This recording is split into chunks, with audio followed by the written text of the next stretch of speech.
Urine infection రాకుండా ఉండాలంటే ఈ సింపుల్ 5 టిప్స్ ఫాలో అవ్వండి. హాయ్, నేను doctor Ayodhya Krishna. First tip ఏంటంటే వాటర్ ఎక్కువ తాగాలి.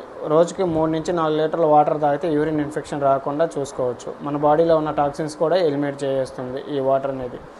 రెండోది, కాటన్ ఇన్నర్ వేర్స్ అనేది వాడాలి. సింథటిక్ కాటన్ వేర్స్ వాడితే ఏంటంటే మన స్వెట్ కానీ అక్కడ వెట్ కానీ ఎక్కువైపోయి బ్యాక్టీరియల్ ఇన్ఫెక్షన్ చేరి దానివల్ల యూరిన్ ఇన్ఫెక్షన్ వచ్చే ప్రమాదం ఉంటుంది. Next, don't hold your urine for long time. ఎక్కువ యూరిన్ని లాంగ్ టైము హోల్డ్ చేసుకోకూడదు. కొంతమంది స్త్రీలు బయటికి వెళ్ళినప్పుడు యూరిన్ని ఎక్కువసేపు హోల్డ్ చేసుకోవడం జరుగుతుంది. దీనివల్ల యూరిన్ ఇన్ఫెక్షన్ వచ్చే ప్రమాదం ఉంటుంది. కాబట్టి యూరిన్ని ఎక్కువసేపు హోల్డ్ చేసుకోకుండా ఉండాలి.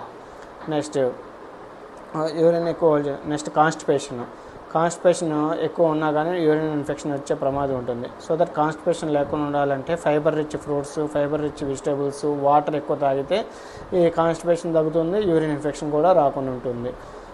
నెక్స్ట్, క్లీన్లీనెస్ అనేది ప్రాపర్గా చేసుకోవాలి. యాక్చువల్గా ఫీమేల్స్లో ఎక్కువ క్లీన్లీనెస్ చేసుకోవాలి. కాబట్టి ఫ్రంట్ నుంచి బ్యాక్ డైరెక్షన్లో క్లీన్లీనెస్ చేసుకుంటే యూరిన్ ఇన్ఫెక్షన్ రాకుండా ఉంటుంది. ఈ సింపుల్ 5 టిప్స్ ఫాలో అవ్వండి, యూరిన్ ఇన్ఫెక్షన్ అనేది కంపల్సరీగా రాకుండా ఉంటుంది.